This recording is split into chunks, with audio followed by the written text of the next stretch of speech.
Mayong adlaw, katawhan sa Dios sa Archdiocese sa Osamis.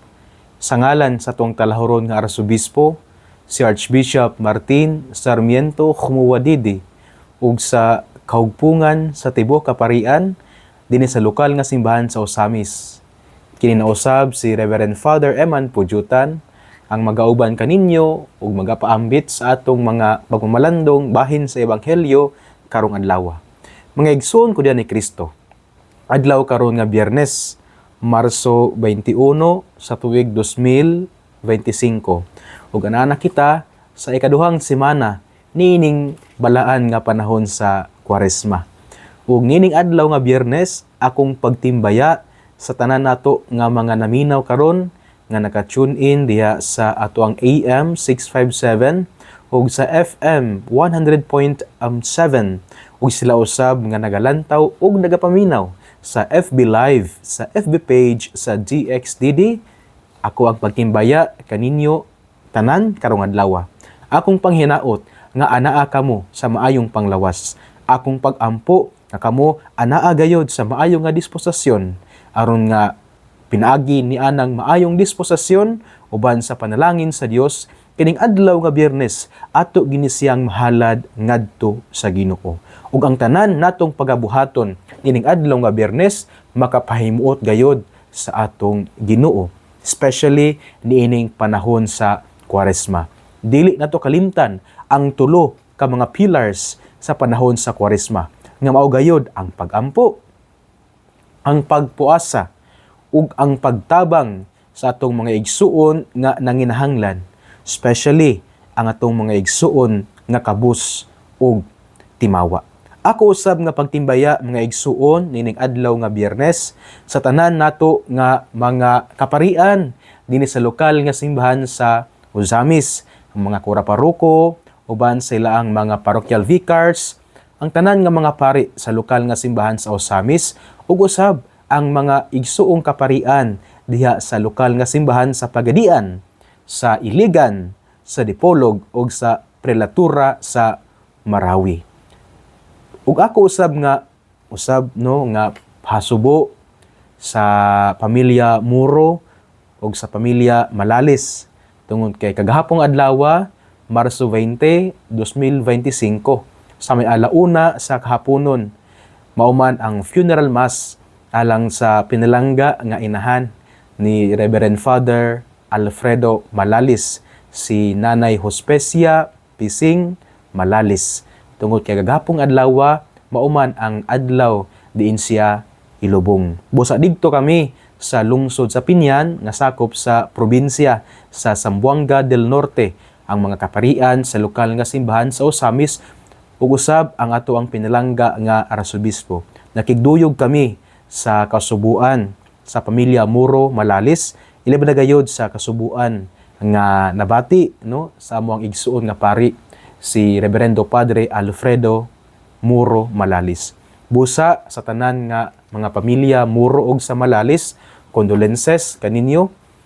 Padayon ta sa pagampo aron nga ang kalag ni Nanay Hospicia Pising Muro Malalis tagbuon gayud siya sa mga angheles o sa mga martires didto sa ganghaan sa langit, inubanan diha sa mahigugbaong mga kamot nga andam mugakos sa kalag ni Nanay Pising. Ang mga kamot sa ato ang Ginoo nga nabanhaw. Ang mga kamot sa atong Ginoo nga nahigugma pag-ayo kang Nanay Pising ni Nanay Hospecia Pising Muro Malalis. Ngigsuon nining adlaw nga Biyernes usab, ako usab nga pagtimbaya sa tanan nato mga igsuon nga naningkamot, nga mangitag kwarta sa maayong paagi, naningkamot manarbaho, naningkamot ug nagsakripisyo alang sa ilaang mga pamilya, especially gyud sa mga sikad-sikad drivers, sa ato ang mga igsuon nga motor cab drivers, sa tanan nga mga drivers sa van, sa rural, sa mga pasayroan. Magamping ta sa tuang mga pagbiyahe, o nya dili malimot pud nga mukaon sa saktong oras, o dili malimot sa pag-hydrate sa kaugalingon, moinom og daghang tubig aron nga dili maluya, Unya nindot pod nga mainom og vitamins aron dili maluya. Pero dili gad kalimtan nga magampo aron nga atong pagpaningkamot buligan sa Ginoo. Aron ang atong mga pagpaningkamot panalanginan sa Ginoo. Aron nga kining tanan gayud makakabot gayud kita sa ato ang tinguha nga mao gayud ang pagsakripisyo, pagbuhat sa maayo alang sa ato ang pamilya. Mga igsoon nining adlaw nga Biyernes, arita sa ato ang ebanghelyo. Nga atong pagakutluon sumala sa ebanghelyo ni San Mateo. Himayaon ikaw o Ginoo. Si Jesus miingon ngadto sa labawng pari ug sa mga kadagkuan sa katawhan. Pamati kamo og laing sambingay. May usa ka tawo nga yutaan nga nagtanom og mga paras. Gikoral niya kini og gikalutag lungag nga kasudlan sa giniok nga ubas ug nagtukod siya bantayan. Unya gipasaupan niya ang iyang parasan ug milangyaw siya.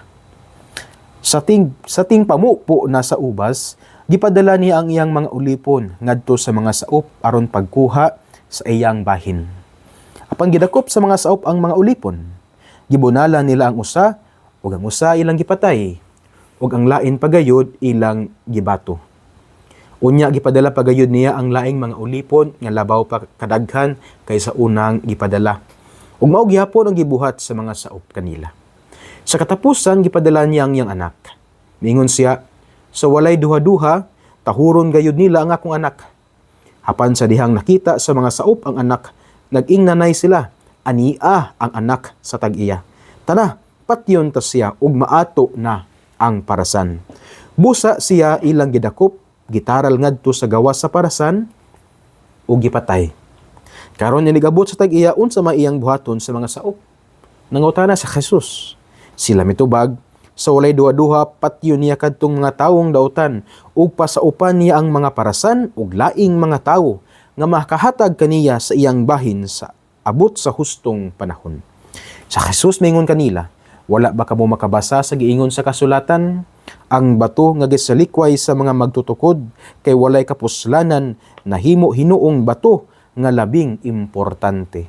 Buhat kini sa Ginoo ug kahibulungan gayud kini. Ug midugang sa Jesus, busa sultihan ko kamo nga ang gingarian sa Dios kuhaon gikan kaninyo ug ihatag ngadto sa mga tawo nga makahatag og maayong mga bunga. Nakabati ang kadagkuan sa mga pari ug ang mga Pariseo sa mga sambingay ni Jesus ug nakasabot sila nga nagsulti siya mahitungod kanila. Busa naninguha sila pagdakop kaniya. Apan hadlok sila sa mga tawo nga miila kang Jesus nga usa ka propeta. Ngigsuon ang ebanghelyo sa Ginoo. Daygon ikaw o Kristo.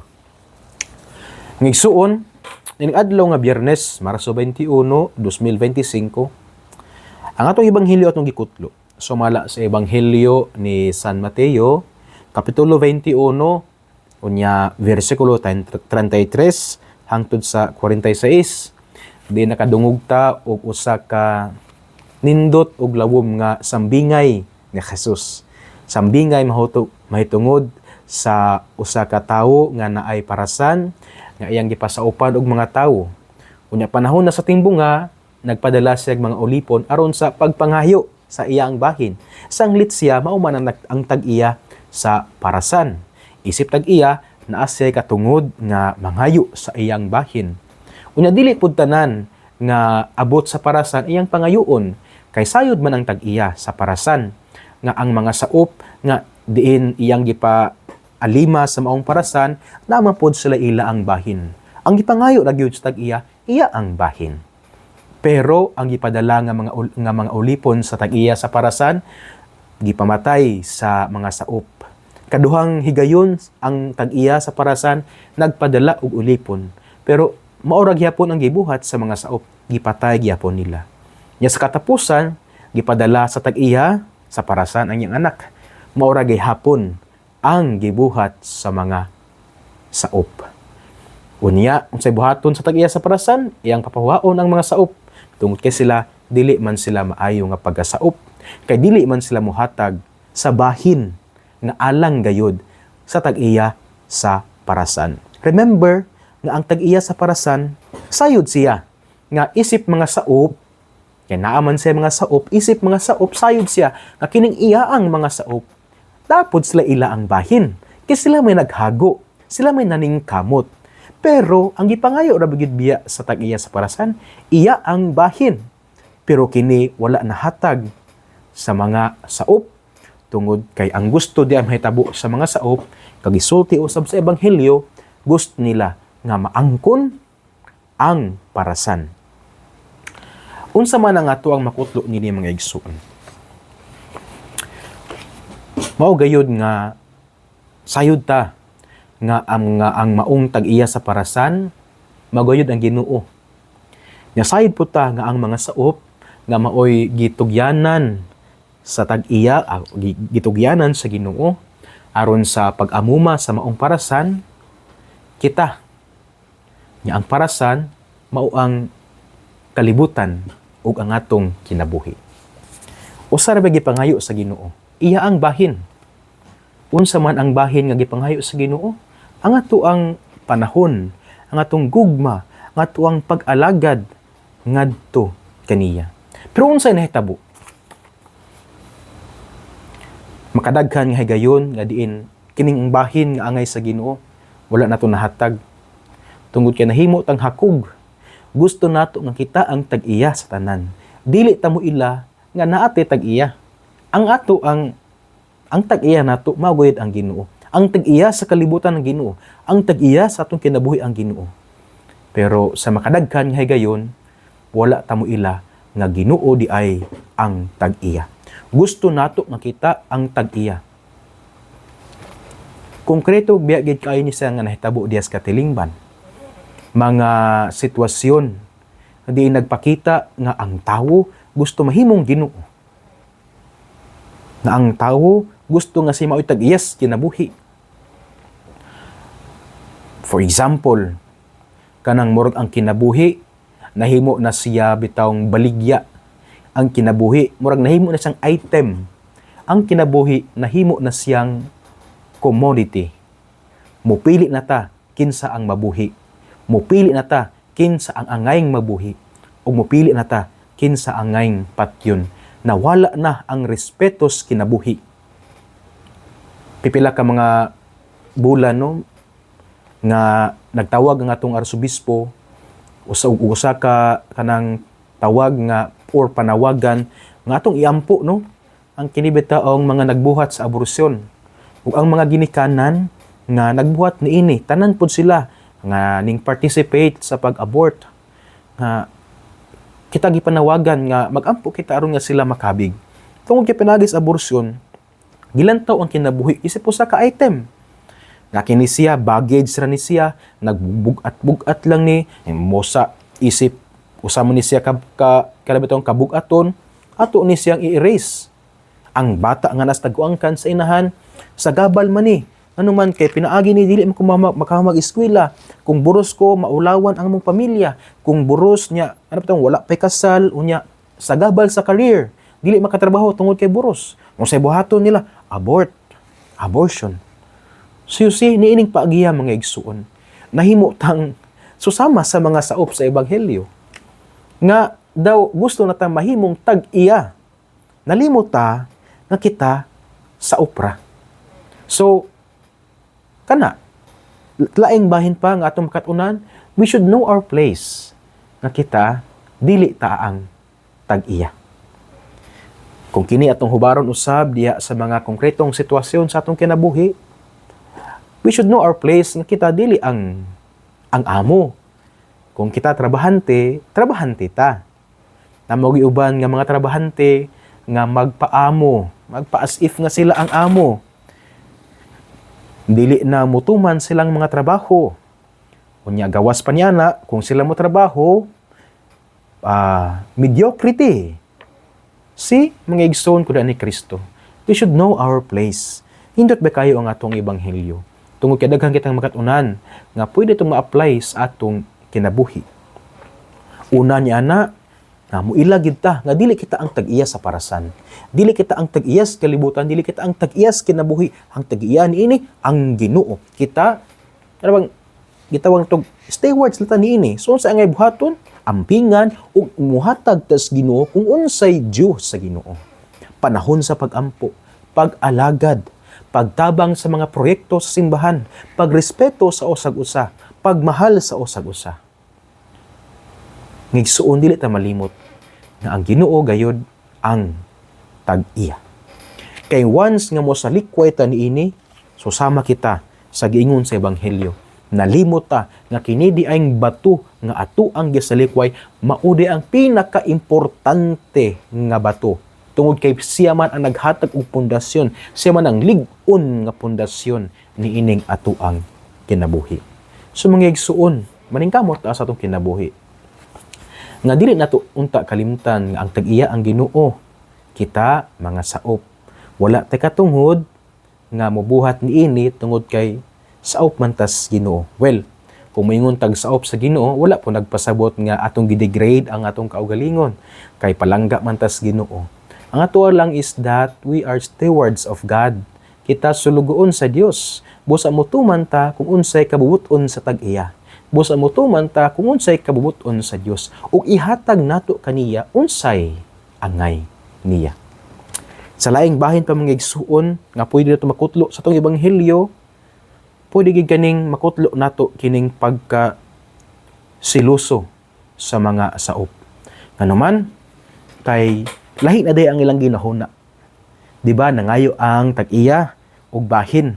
Pero unsa gibuhat sa mga kanibitawong saop, wala nila gihatag ang angay nga bahin tungod kay gusto sila nga maila ang parasan. Siloso sila, nahimo silang siloso ug hakog nga pagka saop. Peligro day kanang mga igsoon kung kita siloso ug hakog.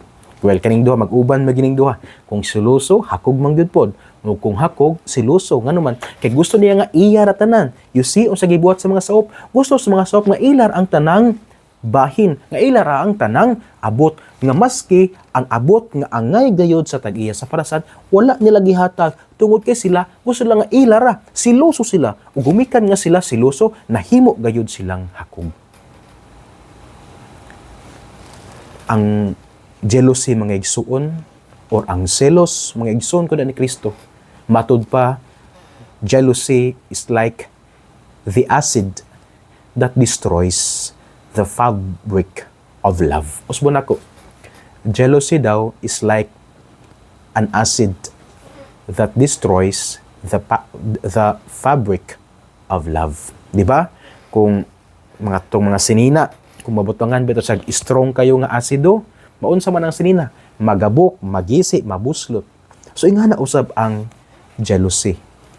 Kung ana ay pagkaselos dias komunidad, lagmit ang tela sa paghigugba, magabok, mabuslot, maguba, hangtod nga kini dili na magabit. Diha sa mga kanabitawang working place, dili gina kalikayan nga naagay mga silos-silos. Especially kung usa ka trabahante mo ay sige raog tawgon sa amo. Unya mo ingon dayon tang paborito gid siya kay may permiting gitawag dili man. Kay ang pagtawag usa man po na siya kapamaagi sa pagsalig. Kay katudeng gitawag gisaligan og ayo kay buutan man kaayo. Unya diniyos gid ang trabaho nya ikaw nga nagselos, late pa ka mo duty, sayo ka mo out. Unya kung mo duty ka, magsilpon-silpon ra ka, sira ka Facebook, mutindog mga paglingkod Facebook na pod wa kay trabaho nga mahimo. Unsaon pagsalig nga na sa amo? Wala, di kasaligan sa amo kanuman, kay dili man ka maayong sulugoon. Nya magsilos-silos pa ka, ay di maayo. Tungod kay ang selos usa man siya ka asido nga makaguba sa sinina sa gugba. Nya kung siloso pud ka, lagmit hakog gyud kay kaluha maning duha. Nya ang taong hakog wa gyud padulungan. Matud pa sa tuwang arsobispo sa iyang mga wali, ang taong hakog way luna sa langit. Nganuman kay kinsa man ang nasa langit, ang Dios nga manggihatagon, nga gumikan sa pagkamanggihatagon, iya ang gipadala ang iyang anak. Nga matud sa ebanghelyo, iyang gipadala ang iyang anak ngadtos parasan. Pero unsa gibuhat nato? Atong gitaral, gidakop, gilatos ug gipatay. Kay kita siloso man ta og hakog. Gusto matong kuhaan ug trabaho ang Ginoo nga naman kay gusto naman tang mahimong Ginoo. Siyusim nga igsoon ko dahil daghan kay tag makatunan sa to ebanghelyo. Upat ka puntos ako gipaambit. Una, nga ilhon nato nga kita sa dili kita ang tag-iyas kinabuhi ug sa kalibutan ang tag-iya Ginoo. Ikaduha, we should know our place nga kita stewards lang ta ug dili kita ang tag-iya. Busa unsay buhaton nato? Well, ato ang sundon ang kabubuton sa tag-iya, atong ihatag sa tag-iya ang due niya. Atong ihatag sa Ginoo kay siya man ang tag-iya, atong ihatag kaniya unsay angay niya. Ikatulo, ang gibuhat kato sa ebanghelyo sa sambingay, gibuhat kato sa mga saop tungod kay nahimo silang siloso. Ug tungod kay nahimo silang siloso, sila nahimo gayud nga hakog. Nga igsoon ko na ni Kristo, dili nato kalimtan ang atong kinabuhi gikan sa Dios. Ang tag-iya sa atong kinabuhi mao gayud ang Dios. Busa kining tanan mangayot as grasya. Paningkamot ta aron nga kining atong mga pagpaningkamot sa kinabuhi buligan gayud sa Ginoo. Atong ihatag sa Ginoo unsay angay niya. Sayod man ang Ginoo nga nanginhanglan pod ta. Dili bihakog ang Ginoo.